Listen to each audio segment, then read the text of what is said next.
that community. Because many times, it's a little bit like, I'm just going to move a little bit away from the subject, but I know people who meditate for their ego. Does that sound familiar or not? Or they're Buddhist for their ego, you know? So it's a little bit like that. You don't be in the community for your ego because you want to be part of something, doing something, feel important, or be the senior one in the community, so therefore you're the one who calls the shots, etc. No. Being in a community, it's about, first of all, if you don't know how to be with yourself, it's going to be difficult to be in a community. Right? If you want to live with people, you have to also check yourself. Right? You have to be able to be humble enough to take criticism. You have to be empathic enough to relate to people. Right? And you have to be hardworking enough for people not to be resentful towards you. Because maybe other people are doing all the work and you're just chilling. And then you just want to appear like you're doing a lot. But then the people who are really doing a lot, they know. And it's not cool for them. They're not going to like it. So already they're going to treat you in a different way. And that can also create conflict. So I think inside the community, the most important part is the dedication, the actual intention of the people within the community. And how seriously they're willing to take their responsibility within the community. And I think that has to be clarified from the very beginning. Because habits, once they settle in, it's hard to change.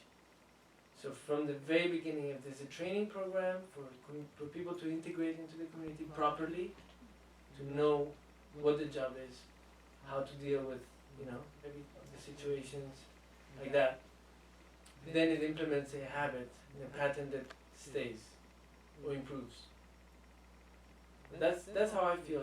Many times when I started studying certain courses or whatever it is that I want to dedicate myself to for the next, let's say, 6 months or 8, 9 months, the first few days dictate the rest of the time there.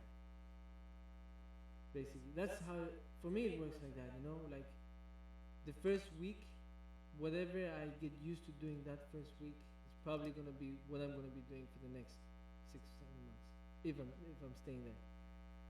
So that's why, habit is really important, to create positive, healthy habits. Because we are creatures of habits. We basically function based on memory. So that's why the habit is part of our survival instinct. Whatever decision we make, whatever judgment we make is based on memory. If we wiped out all our memory, it would be very difficult for us to really move around if we make any decision or judgment. So that's why, it's a memory, it's kind of a hallucination. How do you know that your memory is real or not? You may have a certain type of memory because maybe that's how you would like to have remembered it. I remember many situations where maybe people have had different experience or have different things happen in their memory than in my memory. Especially in childhood, for example. I've had times with my brother, oh, do you remember that time we did this, we did that, we went there? Oh, really? I thought, but we were here, no, we were there. And in my mind, we were indoors, and in his mind, we were outdoors. And I'm like, that's so weird. So which one is it? And then we're talking about the same happening, what happened, what we did, maybe we were playing this, wood swords, or we were telling ghost stories, or, whatever it was that we were doing. So memory does change sometimes according to how we store it. That what I'm trying to say is that our mind is not so reliable as we would like to believe. That's what Dharma is trying to tell us. That if we do train it, then it can be much more reliable. Because we do let ourselves be fooled a lot, very often. In some aspects, when we want to feel bad, we put ourselves down, we make ourselves very small. And sometimes when we want to be really proud, we really pump up ourselves a lot. We really think we're so amazing.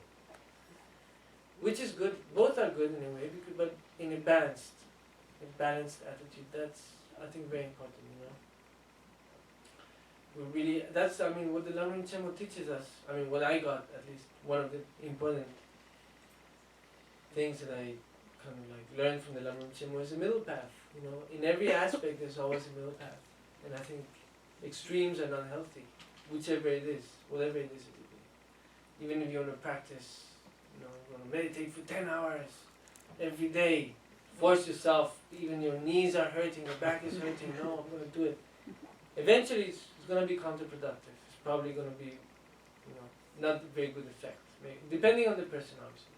If you're like a Shaolin monk, maybe it's different. They're used to hardship. But then maybe we'll create a rejection towards meditation. You know? So we don't want to force things either. And I mean, what I'm saying is really basic. We all know that. But sometimes we have to be reminded. So we don't always take it into account every day. Balance. Equanimity. I did a Vipassana not so long ago, 10-day Vipassana, and I thought it was very interesting because it was talking about one of the techniques that the Buddha taught, you know, Vipassana, meditation, very simple meditation. But the way the Master Goenka described it was very basic and very straightforward. It's basically, we perceive, right? We perceive sensations, and then we react to those sensations. And then the way we react, that's where we create the conditionings. We've been creating conditionings for lifetimes. Even every day we're creating new conditionings, which we're going to have to deal with eventually. And that's what I mean by confronting yourself, confronting your karma, or confronting what you have created, because we are in a situation where, because we made a decision, many decisions. You know, it's by choice where we are. People many times say, oh, we're powerless, you know, it's destiny. You know, that's a very easy way of deflecting our responsibility. We really have to take responsibility of ourselves. And it's only us who can take that responsibility. Nobody else can, you know, not even the guru can help you out there. They can help you a lot. But we are the ones who have to do the work. Nobody else can do the work for us. And the earlier the better, because we are going to have to eventually do it. Even if it's 100,000 lifetimes from now. So, procrastinating is good, but not too much.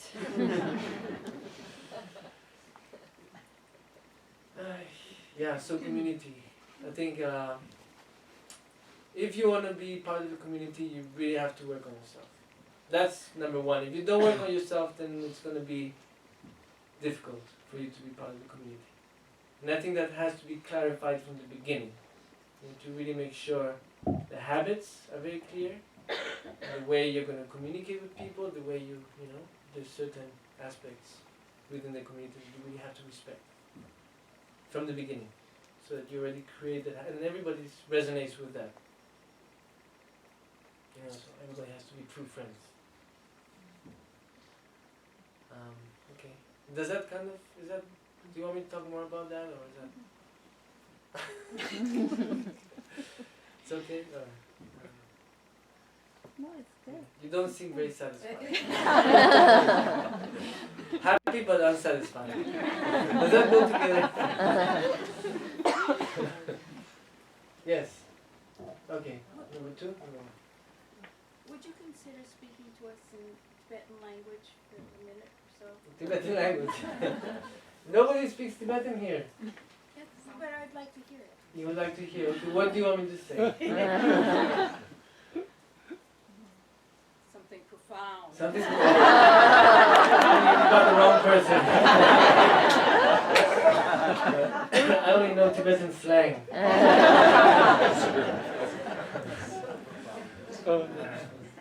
Tibetan from the hood.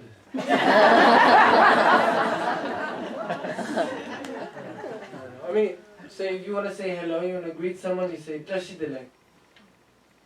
When somebody leaves, the person that stays says Kalepep, which means go slowly. The person that leaves say Kalishuk, says sit slowly. So that's introduction. Yeah, please. Could you say something about fiction and art, either Fiction. in the path of Dharma, either as creating them or receiving them? Okay. Is there a role? Fiction and art. Fiction. Yeah, that, I mean, fiction comes into fantasy, right? For example, for me, I love fantasy books, especially that have dragons. I don't know why. I've never really seen a real dragon. I'm sure dragons existed. Like, that's part of my boy, like a baby child kind of like thinking. I'm sure 100% maybe if they didn't exist today, maybe they did at some point. They must have. Right? I mean, so many cultures depict dragons. And there are reptilians and like dragon similar creatures, right? They do exist. I mean, why can't fairies and gnomes and dwarves or, you know, like trolls, all these, why don't they exist? I'm sure they exist. Giants. They must exist, right? Even if it's in fantasy, but what's fantasy, okay? Like what's real, what's fiction? If you think about it, you know, when you see, for example, let's say, when you see somebody, they are in front of you, right? And I can't imagine, for example, your face. Right? It's so beautiful. And I can't imagine like that, you know, I have to be able to look at you. But when I see you, you look so real. Right? But what is, like, the body is like a fantasy. How is it possible that so many molecules and things that are moving around all the time that stick together for, the oldest human, I think, over 250 years ago, I think, that's been like actually, what do you call it? Registered. Around there, 250. That's what my grandfather says.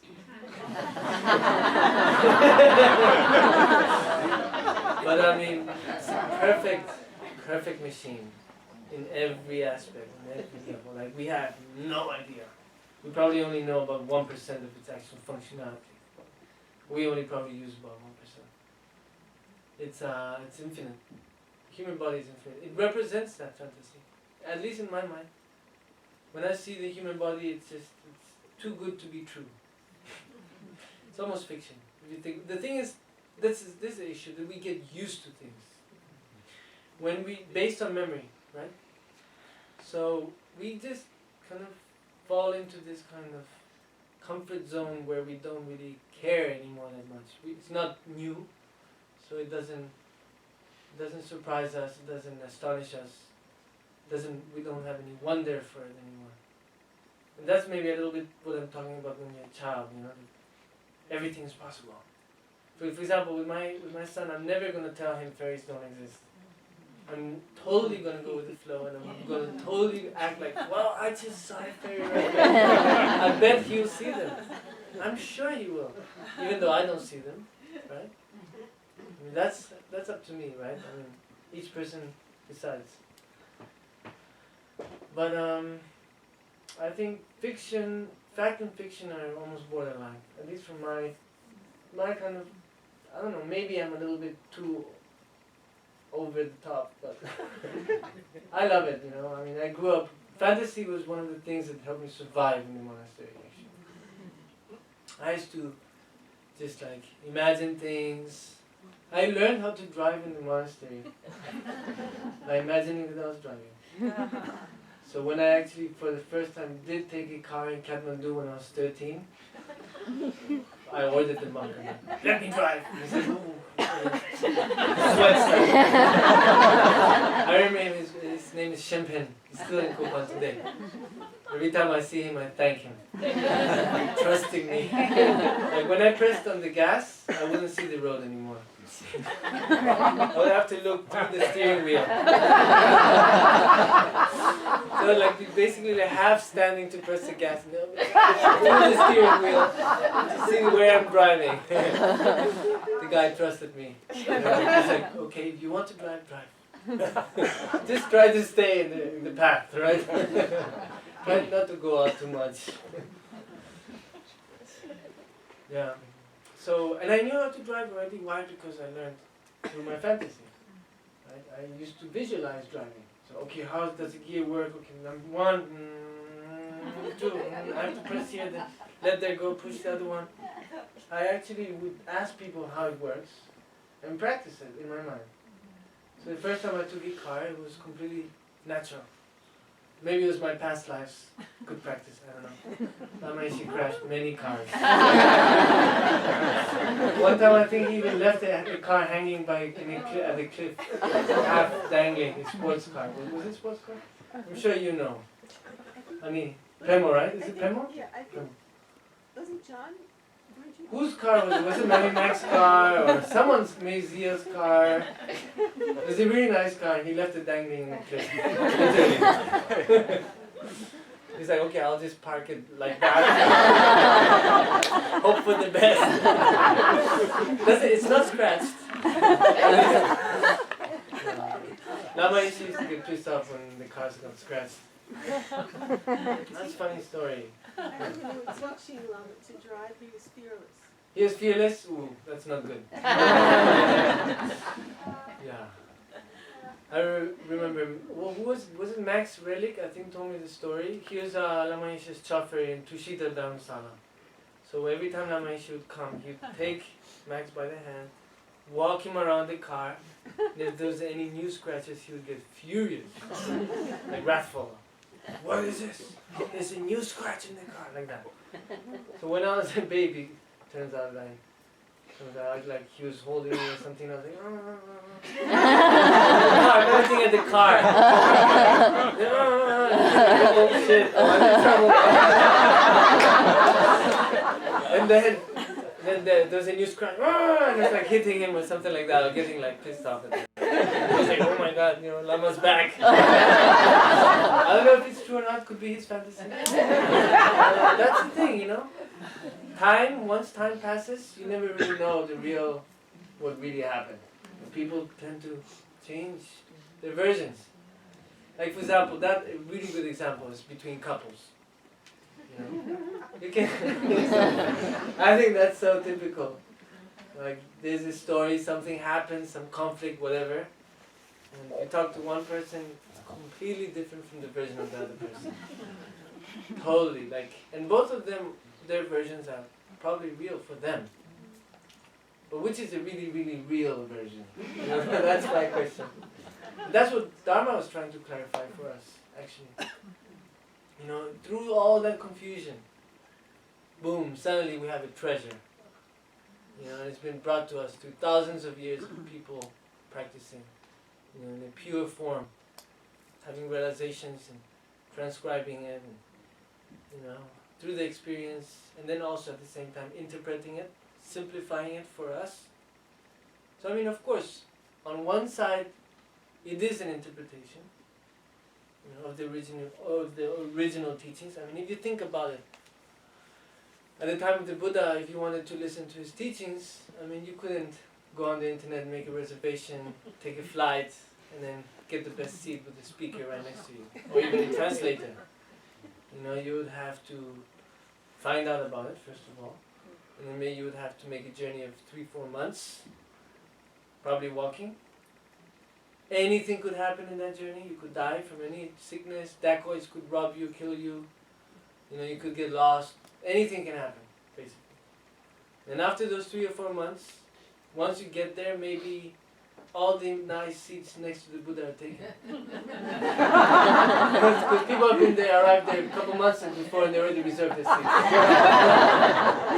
Who knows? Then you're like way back there.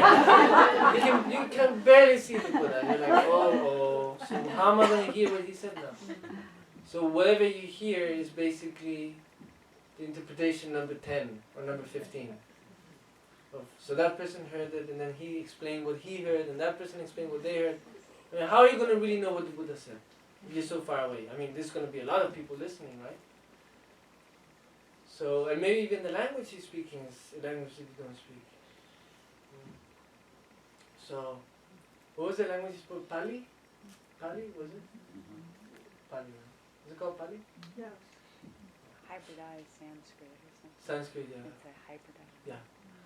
So, and then right now, look, we just turn on the computer, go on live stream, right? Or we can just go on to any YouTube video that's already been filmed, translate it, we can just chill, have some cookies, have a coffee, pause it if we need to pause it. Oh, what did you say? I missed that. Go back again. So, I mean, we are at very lucky times. This is, I think we're always in a golden era because it's always improving. It's just that our mind tries to make it look bad. Oh, Trump. Trump is in the house. I'm just kidding. I mean, it's just it's a perspective. Sorry? I'm not kidding though. I mean, honestly, I'm just here on the retreat, and I would really like to know where where's the loving kindness of the Buddha, and why do good things happen to bad people? I actually don't know all the answers to this, but I'd like to hear your take on that. I like not that. as a joke. Yeah. Why do good things happen to bad people? And why? Is that, How? yeah, that's And a- how can? Well, bad things happen to good people? Well, I'm confused now. Or maybe vice versa? People and Yeah, both how? ways. Yeah. I can't. I mean, honestly, it could be the monks praying that's keeping us from, having the impact of, the political impact. And I would just like to know, like, what you think. I mean, what I think doesn't really matter that much, but I can share it, definitely. I mean, I like to go with examples. So, like, let's say, if you think a happy thought, a positive thought, and you maintain it, it's going to have an effect, right? You have a bad thought, a dark thought, heavy thought, and you maintain it, it is also going to have an effect. It can be very subtle, the effect, but it will have an effect. Whether we observe it or not, whether we are aware of it or not. Because that's part of the mechanism of who we are, right? There's a process, cause and effect. We create, in a way, the situation we are in. And it's not just in the very kind of like gross aspect, but also in a very subtle aspect. So even maybe the collective karma can affect us. The same way that our own individual karma can affect us. But also there's different levels of karma, I mean, action-wise or thought-wise, intention-wise. I always like to go with examples, and I have the perfect example about karma, intention. It's like, for example, because I've had that experience, not personally, but a friend of mine, had to punch another friend because he was too drunk and he wanted to drive. Right? So may not literally punch, but he did have to get a little bit aggressive, to take away the keys from him and convince him not to take the car. Because sometimes some people, they get into this kind of mindset that they don't want to listen to anyone. So, in the same action, maybe someone else is going to do it just because they are pissed and they want to humiliate someone, for example. The action is the same. It's a negative action. You're punching someone, right? But the intention is completely different, so therefore the karma is completely different.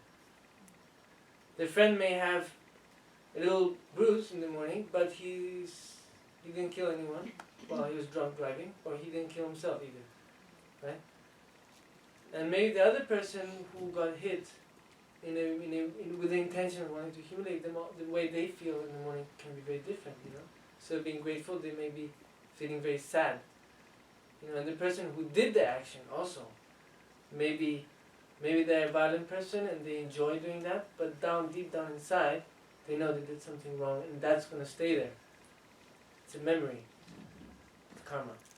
We create our own memory, in a way, right? I mean, even if we're, like, for example, when I look at my son, right, I think, okay, now he's almost 1 year old. He will probably never remember any of the things that are happening to him right now. But then I have another thought, and I'm like, maybe through hypnosis he can actually go back to that moment and completely relive it completely, like he's living it right now. And actually the answer is yes, you can, because it's all there.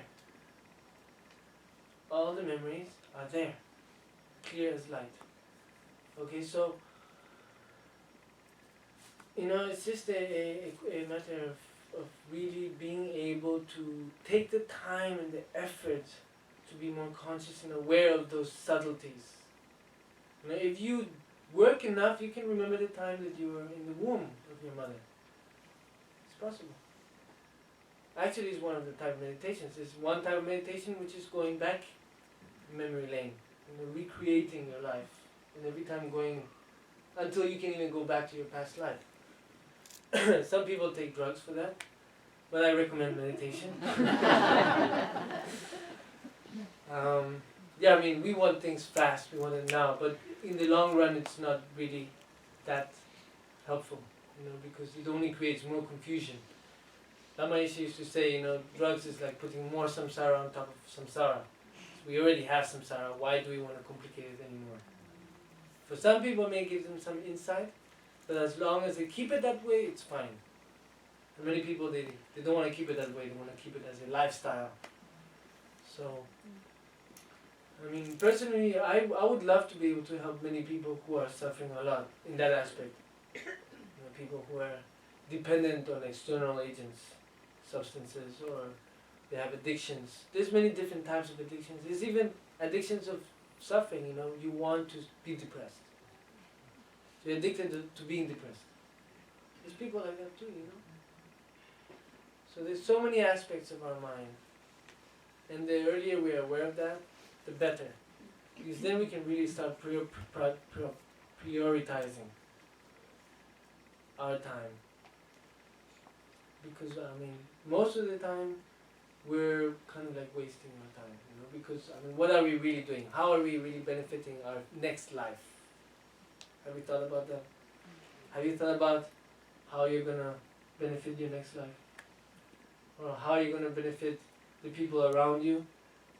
I mean, if that's the first thought you have when you wake up in the morning, then you're in a really good path, you're in a really good place.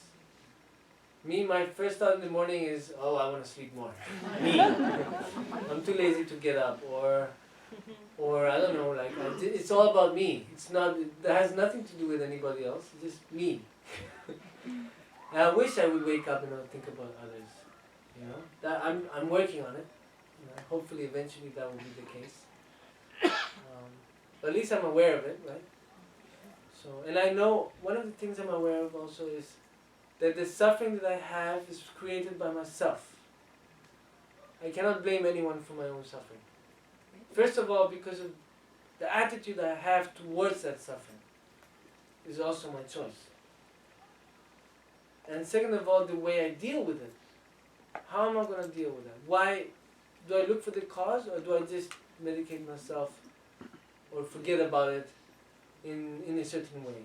Like, for some people, maybe they meditate because they're suffering, and that's a way of medicating themselves. They just meditate, but they're not really working on the root cause of the suffering.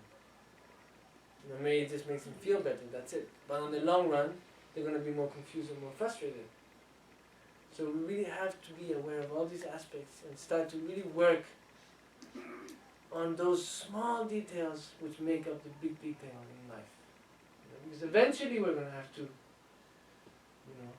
we have to confront ourselves. The Bob Marley used to sing that song, "Don't run away from yourself.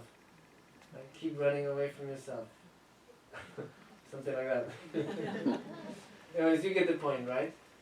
You don't want to be at your deathbed saying, "Oh no, I wasted my time." That's basically what I'm trying to say. Dishonest Dharma says it all the time. We want to be able to, at the time of moving on to another body or changing, we want to be able to be satisfied with the lives that we've had and really say, wow, I really was able to use it properly. Even though I wasted a lot of time, at least I have accomplished certain things in life. So, it's good to aim really high, but take baby steps. Don't try to jump the whole thing in one go, because then you're going to fall. It's not logical. You have to take baby steps. You have to build a good foundation in order for the house to stay. So don't hurry up too much. Don't try to advance too fast. Take your time. Move slowly. And remember, equanimity is really the key to happiness.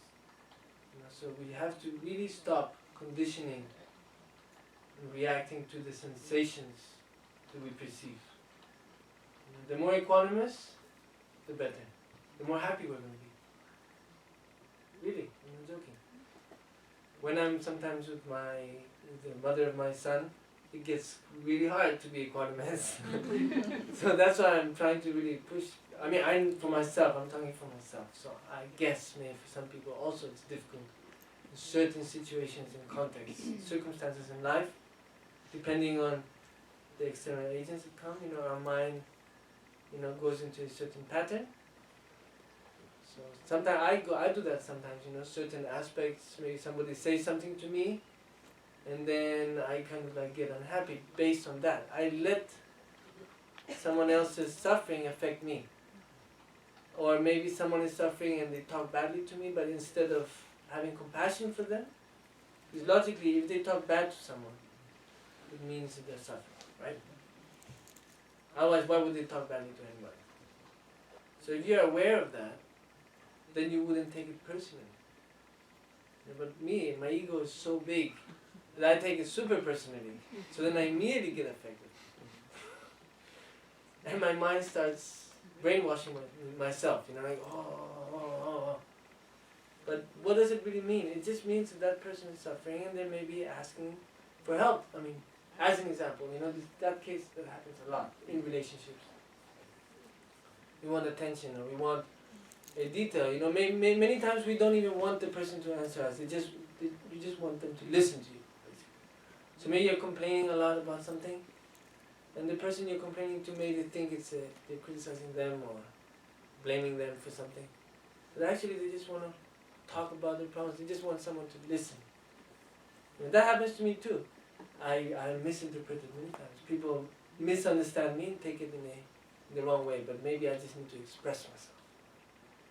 So I mean, it's a choice of words, it's an attitude, it's a tone, it's facial expressions, there's so many different aspects. Sometimes they call it passive aggressive also, can exist. Right? So suddenly you decide to be silent. You're going to ignore the person. Indifference is the opposite of love, right? So that can really hurt. Oh, I'm not being aggressive. Yeah, you are being aggressive because you're being passive aggressive. That's a debate. But the important part is to really be clear about your intention, no matter what. As long as you're compassionate, nobody can hurt you. Nobody can hurt your feelings. Because if your feelings are hurt, it's because your ego is too big. You really think too highly of yourself in a way. If someone talks bad to you, you have compassion. Because they are suffering, they're trying to express their pain. And maybe even the intention is to hurt you, but as long as you offer compassion, you create the cause for that to disappear, evaporate, In society, we really give a lot of attention to negative things. We overblow things up. We overvalue negative aspects in life more than the positive aspects. So that's something we really have to switch around. And if news was always positive, probably the people would lose their jobs. Right? I mean, there has to be bad news, otherwise no one's going to watch it. Somehow. That's how we are wired in a way. It's not interesting if it's not bad news. Some people it's like that, they turn on the news because they want to feel better about themselves by seeing how bad everything is going, so they know, at least, like that, I don't know. I have a friend, for example, who had a beautiful childhood. His parents always gave him all the freedom, they gave him absolutely everything he needed.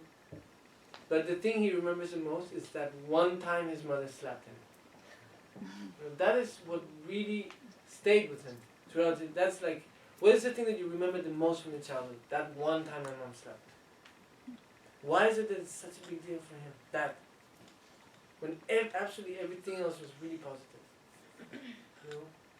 That's the thing, sometimes in relationships, we can do very many good things, but we really value the negative things more. We give it more importance. We're going to grab hold on to that, remember that more. It affects us more. Imagine if only the good things affected us and the bad things we wouldn't even pay attention to. How would our life be if we were not grumpy anymore? Would it be boring? Anyways, I hope I'm maintaining kind of a stream, like a logical stream. I hope. I try to cover many things try to give a lot of information. So I don't want to be too chaotic or too all over the place. I just want to share what I'm receiving also. That's what improvising is. You mentioned dealing with depression and kind of being down in a well of like the impure vision and not being able to see true reality. But even if you can intellectually know that that is happening to you, how can you make that jump to seeing things as they truly are? That's a question I asked Lingren Mutsen the other day. Because I have that issue myself. So, up to now, the two things that have helped me to get out of that was first time, give it time. Just have to go through it. You just have to go through it. That's it. And then your mind will change slowly. And the other thing is support, help, people who understand you, people who you can talk to, people who will, you know, try to encourage you at those times of need. That's why it's super important to be good with yourself so that you can offer that help. Because if we're in total chaos, how are we going to help anyone? Even though at those times, sometimes, like for example for me, I've had those situations where I've helped people when they're really depressed or in a very difficult situation. And even if I am in a very fragile situation, somehow I forget about all of that. And suddenly I become very stable and very responsible and very caring. Even though maybe at that moment my whole life is in total chaos. So at times of need, we are able to put things, to get our shit together. Sorry for my French. I have to say it that way because it's really like that, you know. It's like wake up, you know. It's not that bad. But we really need a pat in the back or sometimes a slap to wake up. A friendly slap. Lots of love. I need it sometimes, and I think it's very beneficial, even though I haven't received it yet, unfortunately. But I've received many hugs, though. That's also very helpful. I think, I know, from the heart, you know, always listen to your heart, speak from your heart. I read very interesting in the native wisdom, you know, Aborigine wisdom, you say? Tribal wisdom. It's very wise. You know, and one of the very interesting concepts that I understood, a little bit, not so much, but a little bit like the basis. So we have 3 brains. Sounds weird, right? We have 3 brains. The main brain is the stomach. It's the intuition, the gut feeling. You know? So if you want to make decisions, you want to make it from there, with the stomach. Then you have the heart brain, which is the feeling, the emotion, the understanding, the empathy. And then you have the brain, the head brain, right? That's just the thoughts. That's just it's just more like a tool to kind of orient ourselves. It's not so much, oh, I am my mind. No, I mean, you are your instinct, maybe. A bit more than your brain. These days in Western society, we tend to think, oh, you know, I am my mind, you know, or I am my body. This is me, my body, right? When my body dies, that's it. I'm gone. I'm nothing. But I feel that we are, we are everything together. What do you call it? What do you call that? Many aspects together, many different. Integrated? Yeah, interdependent composition. Something like that. You know, where there's so many aspects of ourselves that only when they come together do we can really call it as a human or a functional human. Functional, that's funny. Functional human. What is functional? I think most of the times we're really working under our potential. You know, we are, at least for me, I'm like the most the acceptable version of myself. You know, like below that I'm unacceptable, so like just over acceptable. That's how I kind of move around. Right there on the verge of becoming unacceptable. Just acceptable version of Osel, right? So I'm striving to become a little bit better than that. So I think that's a very important job to do. So yeah, we're a composition, and there's many aspects of ourselves which we have to be aware of constantly, and that's the practice, that's the training, that's the work. And most importantly, the intention. When you wake up in the morning, what is the intention you want to have in your mind? What are you going to dedicate your time, your space, and your energy on? And if you, whatever it is that you put it on, why? Right? First, you have to ask yourself why. And from there, you create the intention, then you create the karma. And I assure you, that's going to be a great, cause for our happiness. And answering your question, I mean, like, why do bad things happen to good people, and good things happen to bad people? I mean, it's all in the mind, right? It's a perception. We all perceive reality in a different way. We all experience reality in a different way. I mean, in general, it's kind of the same. But if you're going in an individual level, we all perceive it in a very, very different way. So there's a universal aspect to it, but there's also a very personal path or aspect to it too. So I mean, it's relative, a bad thing or a good thing. Maybe at the beginning it may seem like a bad thing, but maybe on the long run it's a really, really, really good thing. Or maybe at the beginning it looks like a very good thing, but on the long run it becomes a very harmful thing for us. So it depends. It's also our attitude. The circumstances can be the same, but the result can be completely different based on how we choose to react. That's why I say we really have to take responsibility of ourselves. We are the only responsible ones of ourselves. We can't blame other people. We can't put the responsibility on other people. Many people say, oh, it's destiny, it's destiny. No, it's not destiny. It's your decision. You choose every day who you want to be.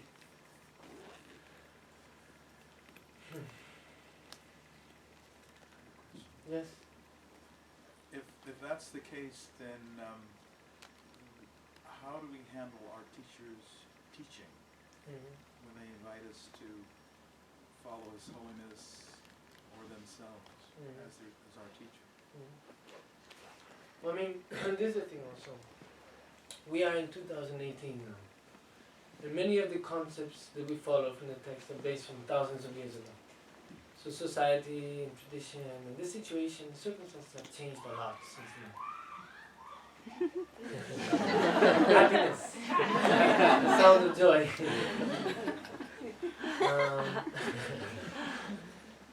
So times have really changed. So I mean, we also have to adapt to that. I mean, we can't take. We have to take everything with a grain of salt, and a grain of sugar too. So I mean, we have to interpret things also in our own way. I mean, there's things in Dharma that really help me, and I really integrate with, and really resonates with me. There's other things that, for me, it's very difficult to understand or identify with. So, and of course, the guru is, basically the guru is a Dharma friend, right, who's there to, first of all, as an example. So it's like a boat in the dark, in the ocean, you see a lighthouse from far away. So that would be the guru. The light that the guru has would be the Dharma. So the light of the lighthouse. So it's a method in the wisdom. Right? But we are not trying to go to the lighthouse. We're trying to get out of the boat. Or we're trying to, park the boat somewhere so we can go to the next stage. Basically. So that's where people get confused, like the guru helps us to get out of the forest, but we're not going to the guru. We're trying to understand ourselves. We're trying to truly understand the clear light, the real essence, the pure state of who we are, without all the conditionings that we have been creating through lifetimes.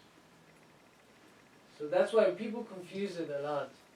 In that sense, they just give total responsibility to the guru, complete trust to the guru, and they dedicate their whole life thinking that the guru is going to save them. For sure, 100%.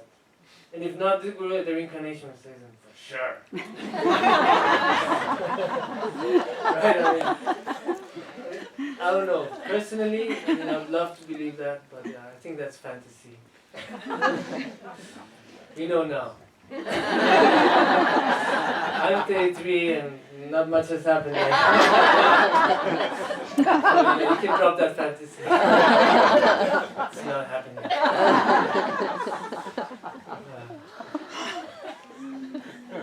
Many times I try to talk to Lama Yeshe, like, yo, Lama Yeshe, what situation did you put me in? Are you sure you wanted this? Are you sure you made the right choice? Are you sure you trust me with this? Yeah. So on that topic, it appears from my viewpoint, which is certainly mine, that you have courage. You once said, I heard one of your talks, you said, I did what was expected of me for a long time, and then I quit doing what was expected of me. And I'd like, so from my viewpoint, it seems that took courage, or maybe it didn't, I don't know, but if you could speak about that decision and inspiration and courage, and the courage to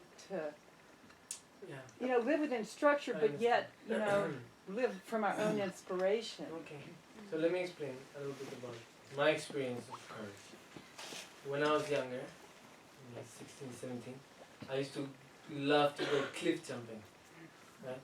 So the experience of climbing up, knowing that the only way to get down is by jumping.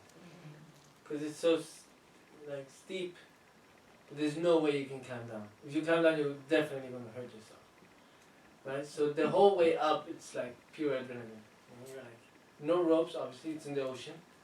So sorry, ocean cliff jumping. Forgot that small detail. Important detail. So basically, and then I remember when I was 16, 17, I didn't really have a concept of safety. So I would just do it without thinking. And I remember I used to jump maybe 12 meters, something like that, 15 feet, maybe something like that. That's maybe the maximum I would jump. Or rock climbing too, but with ropes. That's also fun, but it's much more sure, more, have better security with the ropes. When you're jumping from a cliff on the ocean, anything can happen. So everything went well until one day I jumped. I mean, for example, I would never be able to jump if I looked at it too much. So if you go to the edge and you look at it too much, you think about it too much, you probably won't jump. You're going to want to climb down a little bit and slowly climb more and try to jump a little bit lower down. So my trick was I wouldn't even look. I would just run and jump. I mean, I knew there would be a safe jump. I would go with the goggles, check it out, everything. Make sure, go with my friends, So it would be fine until one day I jumped and there was a lot of wind. So the wind kind of moved me and I fell crooked. And I really hurt my neck, my back. Because I fell. It was high and the splash was really strong. So I really hurt my neck. And after that I couldn't jump that high anymore. I couldn't not look and jump anymore. So that was the last time I ever did a high cliff jump. So maybe I have the courage, but once you have the experience, even if you have the courage, I think the experience wins. Right? So I didn't take the risk anymore. It wasn't worth it. So I think courage has to go together with wisdom. For example, for me, to leave the monastery, yes, it took courage, but it took a lot of stupidity too. Because I didn't really know where I was getting myself into. My teacher used to always say, you're really happy now that you're a monk. Once you leave and you go into samsara, you're definitely going to regret it. I'm like, yeah, I'll regret it, but I'm sure I'll learn. He said, you'll see. I'm like, but you've always been a monk. How do you know? He's like, I don't have to know. We geshes don't have to experience it to know that. He used to always talk about we geshes, us geshes. We don't have to do that samsaric thing. We already know. I'm like, I mean, he was a virgin, all his life. He's a monk since he was 4 or 5 years old. That's all he knew. But somehow he knew exactly what he wanted. He knew exactly. You know, I told him, because he told me one time he was going to pass away soon. I didn't want to believe him. I was like, no, that's impossible. You live till 200. He's like, no, I'll probably, in maybe 1-2 years I'm going to pass away. So take advantage, he said. Try to suck in what I have to offer, absorb what I have to teach. So anyways, I really negated it. I didn't want to accept that. So then, kind of like went to the joking kind of conversation. I was like, oh well, if you pass away and you decide to reincarnate, you're always welcome. I can make a son and you can come as his son. My son. And he was laughing so much. I mean, it was a joke. It was like a half joke. Or not, I don't even know why I said that, but it's clear like that conversation. And I remember very clearly he said no. As your son, never. I'm like, but why not? And he's like, because of the mother. I'm like, but why?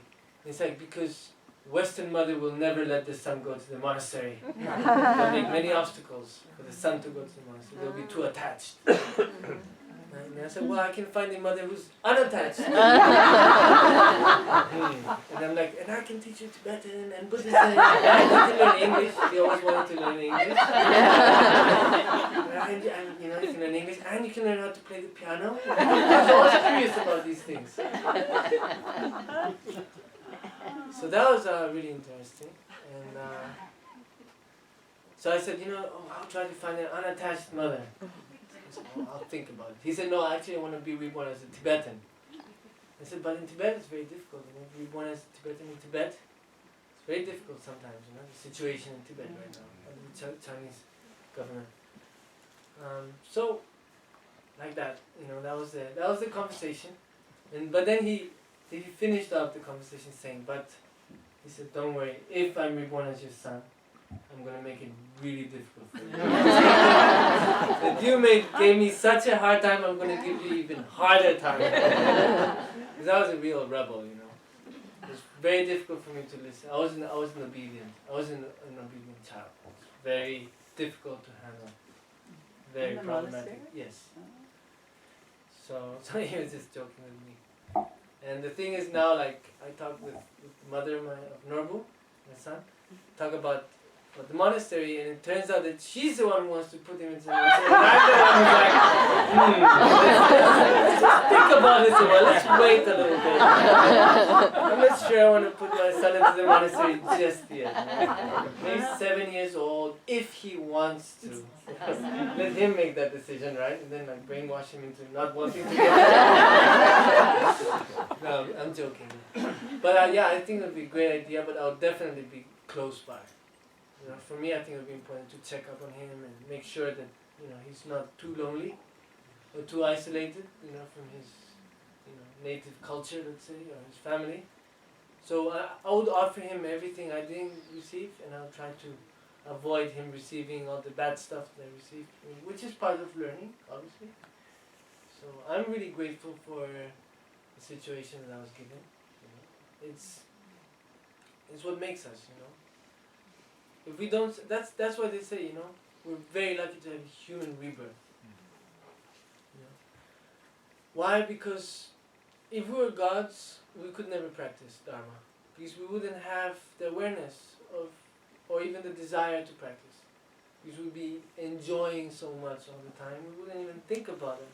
If you don't suffer, we don't have that thought, that desire of working on ourselves, to improve ourselves, right? If we're animals, we're suffering a lot. Animals suffer most of the time. They're scared, or they're hungry, or they're this, or they're that, they're agitated, it may seem very cool to be a bird and fly, but, it's not an easy life. Very, very difficult life to be an animal. So, and of course, for an animal to practice Dharma, you can. There's many of Buddha's lifetimes before he was Buddha. Supposedly before he was Buddha. They say he was already Buddha, right? He's just showing the example of the process of how to become a Buddha. But there's many stories, Jakarta Tales, where it talks about all the rebirths that the Buddha had as an animal. And already his actions were just amazing. He would just give his life away like that to save so many other animals in many of those lifetimes. So, of course, as an animal, you can also practice Dharma. I mean, there is a story of the fly. Lama Zopa loves to tell the story. The fly that goes behind the dung that's with the cow. The cow accidentally goes around the stupa. That's one circumambulation. Even though the fly was attached to that dung, it went also around and it created the cause to be reborn as a human, to be able to practice Dharma. So that's why, as a human we are balanced, we have both sides. We can enjoy and we're not suffering all the time, so we can practice Dharma. We can train our mind, we can put in practice the philosophy, let's say. And at the same time, we suffer just enough to be aware and conscious that we have a lot of work to do and that we would like to help other people alleviate that suffering from them or improve their lifestyle. So that's why I think human rebirth is something very precious and we really have to use properly. It's not just about enjoying. It's also about improving through the understanding that life brings us. So suffering is essential, I feel.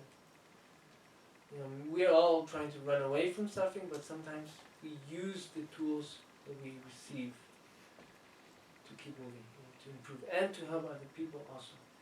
It's, like I said before, it's the way we perceive it. A bad thing can be a very good thing. And maybe we don't know it till much later. Even though we perceived it as a bad thing, maybe it is a good thing. So don't always trust your mind or how you perceive things, because those things can change, constantly change, just like thoughts. Anyways, whoa, time is flying. Yeah, so maybe we can do one more question and then we can wrap it up, otherwise it just gets too long and then... There's one over here. Okay. Could you speak to overcoming the fear when the intention to help people is there and is strong, but the fear can come in? For me, this is, and take over that intention, make it cloudy. Maybe it's more self-awareness than anything. Maybe we want to help, but we're just too self-aware. So we kind of limit ourselves. Is it a little bit like that maybe? Yeah, very self-aware of... Exactly. And even also possibilities of what could happen, overanalyzing. Yeah, overanalyzing. That's why sometimes we just have to go with intention. With the first brain. Brain number 1. Follow that. The stomach. Feed it well, and it will treat you well. Yeah, I think nutrition is very important. Like for example, when I was in Burning Man, there was a moment I wasn't drinking a lot of water, and I felt that my brain was giving me wrong information somehow. The moment I drank properly, then I was much more calm. So I wasn't really feeling very well. My brain was, my thoughts were getting distorted. Maybe it was a vibe in the festival, I'm not sure. It was a quite intense vibe. But yeah, so yeah, I think it's important not to overanalyze things, not to be too self-aware. Just once you have the instinct, just follow it. And then things will adapt. And you will learn from that. If you're clumsy, or if you make a mistake, or if we say something that makes us or put ourselves in an uncomfortable situation, we'll learn in the future how to avoid that, or how to maybe do it in a different way. I mean, that's what life is about. That's what Earth is a school. This is like a school. Having a body is like going back to school. It's going back to kindergarten. When you reach an emptiness, and maybe you're in high school, when you get bodhicitta, then maybe you enter university. When you get your PhD, or maybe CD level, Maha CD. Okay. So, are we good? Is everybody satisfied? Sure? I hope I didn't say any weird things. I started. So I'm really confused. But I'm learning. So that's the only advice I can give you. Don't trust your mind all the time. You know, your mind sometimes is very distorted. So just try to do some meditation every day, at least 2 minutes. What we did is good. Gratitude meditation, self-awareness meditation, a little bit of analytical meditation, what is real, what is not. And hopefully that will create the base for a habit. And through that habit we can expand. But of course, always with the heart. I think the love, heart, very important, and especially when we talk to people, when we do things. Always try to follow your heart. Don't follow your ego too much, because that's only going to end up in suffering. And the moment when we pass away, the ego is going to probably abandon you. So, you won't, stop feeding the ego. Stop giving it so much energy. It's not your friend. It's only a survival instinct mechanism. Up to there, it's fine. Beyond that, really, be more careful. Don't be more aware where you put your energy. Try to be more beneficial, starting with yourself. That's what's really going to give you a happier life, healthier life too. My grandfather, he's 94, and he still drinks wine, and he chills in a bar and talks to people and makes really dirty jokes. I don't want to say any of his jokes because it's really dangerous right now. It's not the situation. But what I'm trying to say is that a happy mind makes a healthy life. And the people surrounding you also are going to be happy. So don't, if you feel that your thoughts are going in a direction that's going to make you unhappy, or it's pessimistic, or it's heavy, don't follow it there. Don't feed it there. I know we have a habit sometimes of, we can't sleep at night. It's not because we have sleeping problems. It's because we don't control our mind. If you want to sleep properly, start controlling your mind. Anyways, hopefully this was beneficial. Thank you so much for listening to me. Thank you.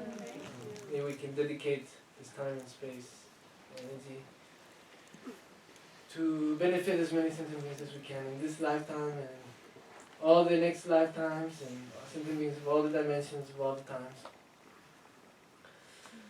Chanju Sanjaya Rumbo Jaya Magya Panam Kege Shri Dewa Namparam Nepaya Kone Kondu Dewa Shu Kewa Di Nyudeta Lama Sanye Kikune Dua Chikya Madu